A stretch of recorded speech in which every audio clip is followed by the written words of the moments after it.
வணக்கம் சொந்தங்களே. தினம் ஒரு தகவலில் உங்களை சந்திக்கிறதுல ரொம்ப மகிழ்ச்சி அடைகிறேன். நேத்தி நான் சொன்னேன்ல இந்த மாதிரி எவ்வளோ கொடுப்பாரு அப்படின்ட்டு. அப்போ நிறைய அவ்வளோ எல்லாருமே கமெண்ட்ல சொல்லியிருந்தீங்க. அது ரொம்ப இப்போ நம்ம பேச்சை மதிச்சு நீங்கள் அவ்வளோ தூரம் கமெண்ட் பண்ணி சொல்றீங்க பாருங்க, அது எனக்கு ரொம்ப பெருமையாக இருந்துச்சுங்க. பரவாயில்ல. அதில் 2 பேர் கரெக்டாக சொல்லியிருந்தாங்க. அது யாருன்னு நான் இப்போ சொல்கிறேன்.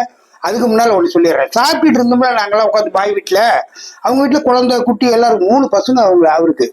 இந்த 3 பசங்களில் 2 பசங்க ஹைதராபாத்தில் ஒரு பெரிய கம்பெனி, அவங்க அதில் வேலை செய்கிறாங்க. இந்த ஒரு பையனை மட்டும் பாய் செஞ்சுட்டு இருந்த வேலை. அந்த வேலையில் பாய்க்கு வந்து கொஞ்சம் வயசாகி போய் 2 ஆப்ரேஷன் வேலை ஏதோ பண்ணியிருக்காரு. அதனால அவர் வந்து மேக்சிமம் அவர் எப்படி தெரியுமா இருப்பாருங்க, இந்த கார்த்திக் படம் ஒரு படம் வந்து அதில் வந்து அன்சிகா இவங்க 2 பேரும் சேனல் நடத்துவாங்க, கார்த்திக்கும் சந்தானமும். உங்களுக்கு தெரியும். அதுல சந்தான பாரதி இருக்காருல ஒரு டைரக்டர், அவர்லாம் பெருசா போட்டு அவர் பாய் கூட ஒரு கல்யாணத்துல பாய் பிரியாணி அது செஞ்சிட்டு இருப்பாரு. இவங்க போய் காமெடி சீன் சூப்பரா இருக்கும். அதே மாதிரி இருப்பாரு இந்த பாய். அந்த படம் பேரு நான் சொல்றேன், அப்புறமா சொல்றேன் அது என்ன படம்னு. அவன் நான் 2-3 ட்ரிப் அந்த படம் பார்த்தனால கலகலப்பா இதா அருமையா போகும். அந்த இவன் அன்சிக்கா இல்ல, நம்ம அந்த காஜல் அகர்வால் அது நடிச்சது படம். அந்த இது கூட ஜாட்ட MS பாஸ்கர் கூட சவுக்குல இப்படி இப்படி அடிச்சுக்கிட்டு அந்த இது கத்து கொடுப்பாரு, ரோட்ல சவுக்கடி இது பண்றவரு, நாட்டியம் கத்து கொடுப்பாரு. அந்த படம். அந்த படத்துல பாயா வர்றாருல சந்தான பாரதி, அவர் வந்து வயிறு இவ்வளவு பெருசா இருக்கும். அதே சேம் இவரு. அவரும் இவரையும் பார்த்தா அடையாளமே தெரியாதுங்க. மூஞ்சி தலை கீழே உடம்பு எல்லாம் அதே மாதிரிங்க. ஆனா தங்கமான மனசுங்க. அப்புறம் நாங்க அங்க உட்காந்து சாப்பிட்டு இருக்கும்போதே இப்ப எங்க கூட ஊருக்கு வருவாங்க பாருங்க. இப்ப அந்த ஓனர் பையன் நான் 2 பேராச்சா, எக்ஸ்ட்ரா 3 பேர், மொத்தம் 5 பேர். அந்த 3 பேருமே வந்திருக்கிறாங்க. அவங்களும் இந்த மாதிரி காசு வாங்க தான் வந்திருக்காங்க. நான் உட்காந்து சாப்பிட்டு இருந்தேன். சாப்பிட்டு முடிச்சுட்டு கையெல்லாம் கழுவிட்டு வந்தோம். அவங்க வெளியே உட்காந்துருக்காங்க. அவங்கள சாப்பிடுன்னு கூட இவர் சொல்லல. அது எனக்கு கொஞ்சம் கஷ்டமா இருந்துச்சுங்க. ஒரு இடத்துல வந்து 5 பேர் வேலை செய்யறோம், 4 பேர் வேலை செய்யறோம்னா அதுல ஒருத்தரை மட்டும் நல்லா கவனிக்கிறாங்க, புதுசா போன நம்மள கவனிக்கிறாங்கன்னா மற்ற 3 பேத்துக்கும் பொறாம தான் வரும். எப்பயுமே பெருந்தன்மையா பரவாயில்ல அவர் நல்லா வேலை செஞ்சா அதனால அவரை அப்படின்லாம் நினைக்க மாட்டாங்க. அவங்களுக்கு வந்து பொறாமை தான் வரும். அந்த மாதிரி பொறாமையெல்லாம் வந்தா எனக்கு அது ரொம்ப கஷ்டமா இருக்கும். எனக்கு இது ரொம்ப கஷ்டமா இருந்துச்சுங்க. சரின்னு அட்ஜஸ்ட் பண்ணிட்டு நாம கண்டுக்கல உட்காந்துட்டு இருந்தேன். அப்புறம் இந்த மாதிரி பேசி எல்லாம் முடிச்சப்ப அவங்கள வெளியே உட்காந்துருந்தாங்க பாருங்க. அவங்க உள்ளார வந்தது என்னை பார்த்துதான் அவங்களுக்கு ஆச்சரியமா போச்சு. இன்னும் நந்தானா நீங்க இங்க இருக்கிறீங்க அப்படின்னு. அப்படியே நானும் இப்பதான் வந்தேன் ஒரு 5 நிமிஷம் முன்னால அப்படின்னு சொன்னேன். சாப்பிட்டதுலாம் சொல்லல. அந்த இப்பதான் ஒரு 5 நிமிஷம் முன்னால வந்தேன். அப்புறம் உள்ளார கூப்பிட்டாங்க அப்படின்னு சொன்னேன்.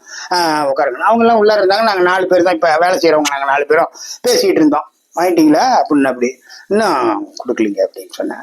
சரி சரி சரி உட்காந்துருங்க. அதான் அப்படி இப்படின்ட்டு இப்படி பேசிட்டு இருந்தாங்கன்னா பிரியாணி வாசம் மூக்க தூக்குது பாய் வீட்டுல. நமக்கெல்லாம் தரமாட்டாங்க அப்படி இப்படின்னு அவனுங்க பேசிக்கிறாளுங்க. சரின்ட்டு நான் வந்து உட்காந்துட்டு இருந்தேன்னா பாய் வந்து உள்ரூம்ல இருந்து அங்க இருந்து என்னை மட்டும் இப்படி கை காட்டினாரு. அவனுக்கு தெரியாது வாங்கன்னு கை கட்டினாரு. உள்ளார போனேன்.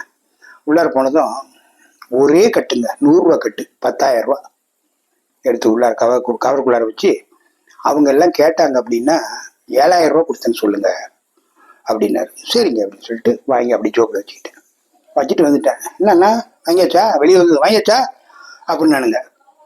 வாங்கிட்டேங்க. எவ்வளோ அப்படின்னாங்க.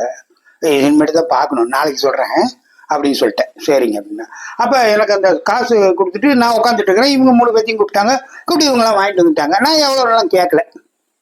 உட்காந்துக்கிட்டு பேசிகிட்டு இருந்தோம். அப்புறம் சரி நீங்கள் எல்லாம் போயிட்டு வாங்க. இது நந்தகுமாரனா நீங்கள் கொஞ்சம் இருங்க, நம்ம 2 பேரும் ஒரு இடத்துல பணம் வரணும், அது போய் வாங்கிட்டு வரலாம், வரீங்களா என் கூட அப்படின்னா அந்த பாய் பையன் என் கூட ஊருக்கு வராரா, எங்களை கூப்பிட்டு போறாரா, அவரு சொன்னாரு. சரி இருக்கிறேன். இவங்க 3 பேரும் சரி நீங்க புறப்படுங்கப்பா, நான் வந்து எப்போ ஊருக்கு போறோம் அடுத்து அப்படிங்கிறத சொல்றேன். அடுத்த ட்ரிப்பும் கர்நாடகாவே தான். கர்நாடகத்துல இப்போ போயிருக்கிறது நாங்கள் ஒரு 10% தான் பார்த்துருக்குறோம். இன்னும் 90% பாக்கி இருக்கு. அடுத்த ட்ரிப்பு கர்நாடகா தான். நான் சொல்லி அனுப்புறேன் வந்துருங்க அப்படின்ட்டு அவங்க போயிட்டாங்க. போன வாட்டி என்னை இருக்க வச்சாங்க. எங்கேயோ ஒரு பைக்ல கூப்பிட்டு போவாராட்டிருக்கு வசூலுக்குன்னு நான் நினைச்சிட்டு இருந்தேன். நிஜமாங்க நல்லா இவ்வளோ பிரியாணி இருக்குங்க. அவ்வளோ போட்டு அந்த ஒரு ஸ்வீட்டு செய்வாங்க பாய் வீட்டில். அந்த ஸ்வீட்டு மற்ற ஐட்டம் எல்லாமே தனித்தனி இதில் போட்டு இதெல்லாம் நாளைக்கு கொண்டாந்துருங்கண்ணா எடுத்துட்டு போங்க வீட்டுக்கு அப்படின்னு சொல்லி கொடுத்துட்டாங்க. எனக்கு ரொம்ப அப்படி பிரமிப்பா போயிடுச்சுங்க. இந்த மாதிரி கொடுப்பாங்கன்ட்டு நான் எதிர்பார்க்கல. என் வயிற்றையும் நிரப்பி விட்டு கை நிறைய பணமும் கொடுத்து அந்த ஒரு கட்டு வந்து அப்படியே பேங்க் கட்டு பாருங்க. அதை பார்த்ததுமே நான் வந்து கெஸ் பண்ணிட்டேன், இது வந்து 10,000 இருக்கும் அப்படின்னு. இப்ப மனசு நிறைஞ்சு போயிருக்குது. ஏன்னு கேட்டீங்கன்னா, அருமையான 2 முதலாளிங்கிட்ட நான் இதுக்கு முன்னால வேலை செஞ்சேன். தங்கம் இதே மாதிரிதான், அவங்களும் எதிர்பார்க்காத செய்வாங்க திடீர்னு தங்கம் அந்த மாதிரி செஞ்சுட்டு, அதுக்கப்புறம் ஒரு 2 பேர்த்திட்டு செஞ்ச பாருங்க. ஐயோ ஐயோ, என் உயிரை என்னை புழுங்கி எடுத்துட்டாங்க. அதுலயும் அந்த முதல்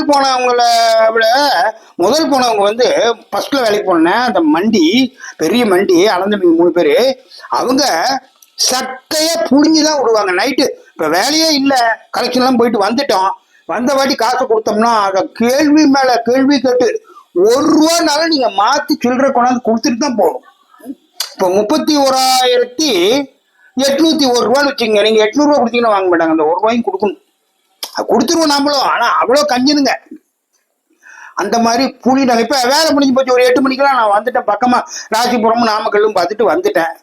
ஒரு 6-7 மணிக்கெல்லாம் அண்ணா புறப்பட்டுங்களாண்ணா அப்படின்னு கேட்டா, ஏங்க என்ன அவசரம், புறப்பட்டுமா கேட்டுருக்கீங்க, இருங்க சும்மாவே உட்கார வச்சு மணி 9:30 தாங்க அனுப்புவோம், ஏன்னா நம்ம சம்பளம் கொடுக்குறோமே அப்படின்ட்டு.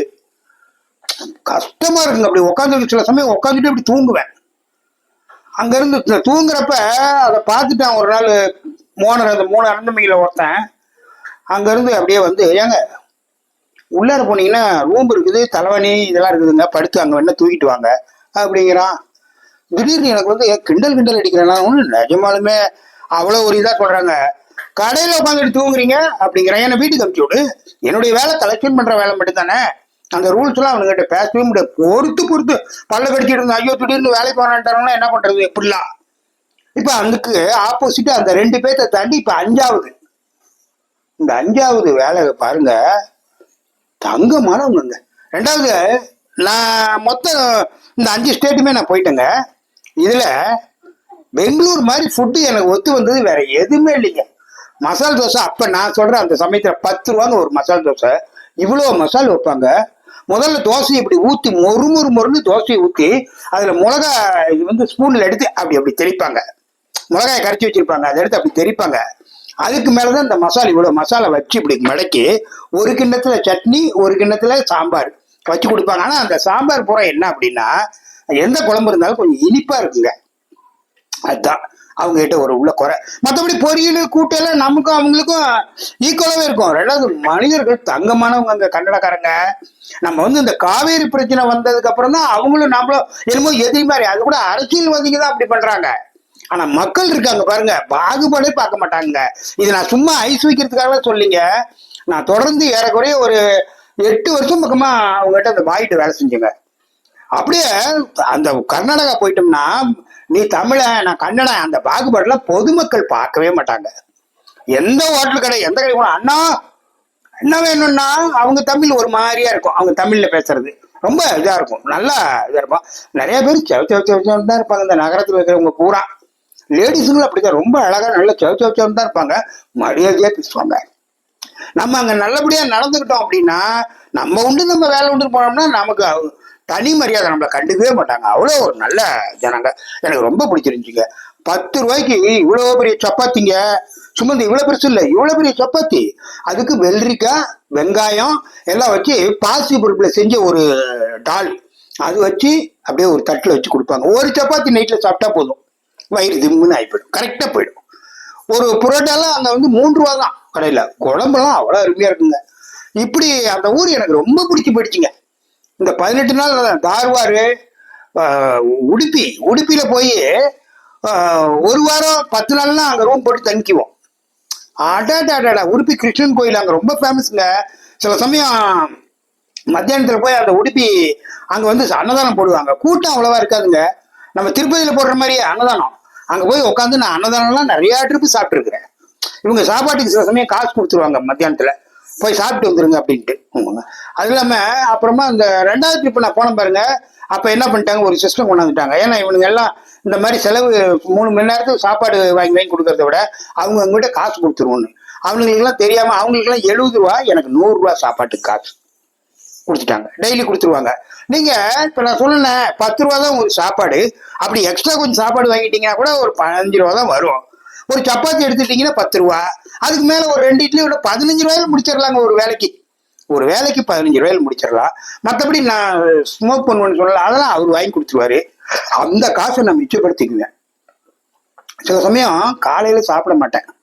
அவங்க காசு கொடுத்ததுக்கு அப்புறம் காலையில போய் ஒரு 5 ரூபா கொடுத்தோம்னா கப் சாஸ்திரல நல்ல பெரிய கப்பு, அதுல டீ கொல கொல கொல கொலன்னு இருக்கும்.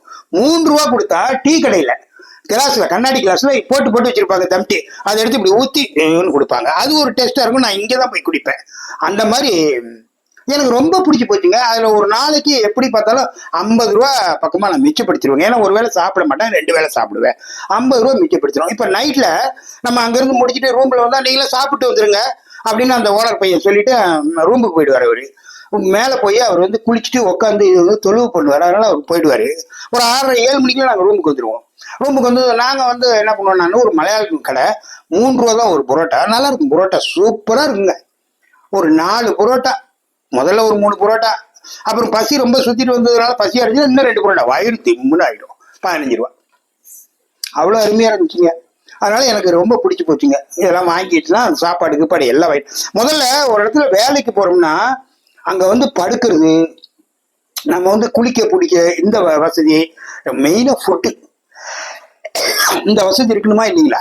இந்த வசதி இருந்தாதான் நம்மளால வந்து அதை ரொம்ப நம்ம லைக் பண்ண ஆரம்பிச்சிருவோம். எனக்கு அந்த மாதிரி இதுல எல்லாமே எனக்கு இது இடம் நல்லா குழு குழு குழு குழு இருக்குங்க. ரூம்ல லாட்ஜி நல்லா இருக்குங்க. படுத்து கொஞ்ச நேரம் பேசி எடுத்துட்டு படுத்து இப்படி பெட்ஷீட்டை போத்துனோன்னு வச்சுக்கோங்க. பெட்ஷீட்ல நாமளே பையில எடுத்து வந்துடணும். ஊர்ல இருந்து எடுத்து வந்து போறோம். தலைவன்லாம் அவங்க கொடுத்துட்றாங்கல்ல ரூம்ல, அதை வந்து போத்தி படுத்தோன்னு வச்சுங்க. தூக்கம் எப்படி வருதுன்னே தெரியாது. விடிஞ்ச வடிதான் எந்திரிப்போம். அப்ப நல்லா தூங்கி காலையில எந்திரிக்கிறோம், எப்படி ஃப்ரெஷ்ஷா இருக்கும். அந்த மாதிரி எல்லா விதத்துலயும் அந்த ஊர் எனக்கு ரொம்ப பிடிச்சி போச்சுங்க. சரின்ட்டு பிடிச்சி போச்சு. இப்ப இந்த இதெல்லாம் கொடுத்தாங்களா, அதுக்காக தான் நான் வெளியில போகணும்னு சொன்னேன்னா அவங்க 2 பேரும் போட்டோம், நம்ம வந்து அப்படின்னு தான் உங்களை நிறுத்தி வச்சிருந்தேன் அப்படின்னு சொன்னாரு. சரிங்க அப்படின்ட்டு அப்புறம் அதெல்லாம் எடுத்து வச்சுக்கிட்டு நம்ம வந்து எப்பயும் போல சைக்கிள் எடுத்து டெஸ்ஸால்னு வீட்டுக்கு வந்தேன். வீட்டுக்கு வந்து அதை கொடுத்தோம். பிரியாணி நல்லா சூடா இருந்துச்சு. ஏதுங்க அப்படின்னு, அப்படி பாய் வீட்டுல தான் கொடுத்தாங்க, இந்த மாதிரி காசு வாங்க போனல அப்படின்னு. சம்பளம் கொடுத்துட்டாங்களா? அப்படி சம்பளம் தான் கொஞ்சம் கம்மியா கொடுத்துருக்குறாங்க, என்ன பண்றதுன்னு தெரியல அப்படின்னு சும்மா வச்சுக்கோ. நான் எப்பயுமே இந்த மாதிரி இதெல்லாம் கொஞ்சம் பண்ணுவேன், சேட்டெல்லாம் பண்ணுவேன் வீட்டுல. அப்படியா, ஏன் எவ்வளவு கொடுத்தாங்க அப்படின்னு. அப்படி என்னடி, அந்த அவங்ககிட்ட அந்த கஞ்சங்கிட்ட வேலைக்கு போயிட்டு இருந்தேன், அதே பரவாயில்லடி, அவனாவது 30 நாளைக்கு அவ்வளவு கொடுத்தான், இது என்னடி எனக்கு ஒரு திருப்தியே இல்லடி எங்க வேலைக்கு போனது அப்படின்னு சும்மா ஒரு ஃபீலா விட்டுட்டு இருந்தேன். அப்படியா, ரொம்ப நல்ல மனுஷரு அப்படி இப்படின்னு சொன்னீங்க அப்படின்னு. அப்படி எல்லாம் பாக்குறதுக்கு வெளியே வெளியில அப்படிதான் இருக்குது, உள்ளுக்குள்ளார போனாதானே தெரியுது அப்படின்னு. அப்புறம் பிரியாணிலாம் கொடுத்துட்டு இருக்காங்க. அவங்க பையன் பிரியாணியை கூப்பிட்டு அப்படின்னு சொன்னாங்க. எல்லாம் எடுத்து வச்சு பிள்ளைங்களா இருந்தாங்க வீட்டுல, எல்லாம் அவங்களுக்குலாம் பிரியாணி எல்லாம் போட்டு எல்லாம் சாப்பிட்டு இருக்கிறாங்க. அப்புறமா ஜோப்ல சும்மா ஸ்டைல அப்படி ரஜினி ஸ்டைல்ல கையை விட்டு டக்குன்னு அந்த ஒரு கட்டை எடுத்தேன். 100 ரூபா நோட்டு, கத்துனால அது செலவு நோட்டுங்க, பேங்க்ல இருந்து எடுத்துருக்குறாங்க. அப்படியே சும்மா எடுத்து இப்படி அடிச்சுட்டு இப்படி கொடுத்த கூட்டுக்காரிட்ட, என்னங்க அப்படின்னா, 10,000 ரூபா இருக்குடி, 10,000 ரூபா கொடுத்துருக்காருன்னு. ஆச்சரியங்க, நம்பவே முடியல, நிஜமா சொல்றேங்க. அது எனக்கு பெரிய சம்பளங்க. இப்ப இந்த 18 நாளைக்கு நீங்க கணக்கு பாத்தீங்கன்னா குறைந்தபட்சம் எனக்கு ஒரு 3000 இந்த 4000 ரூபாயாவது செலவாயிருக்கும் அவங்களுக்குள்ளார. எனக்கு அங்க சாப்பாட்டு செலவு மற்ற எல்லா செலவும் பார்த்தா அது இல்லாம 10,000. யோசிச்சு பாருங்க. இதை பார்த்துட்டு டைம் ஆகி போச்சுங்க. நாளைக்கு மீதி கதையை சொல்றேன். பாய்.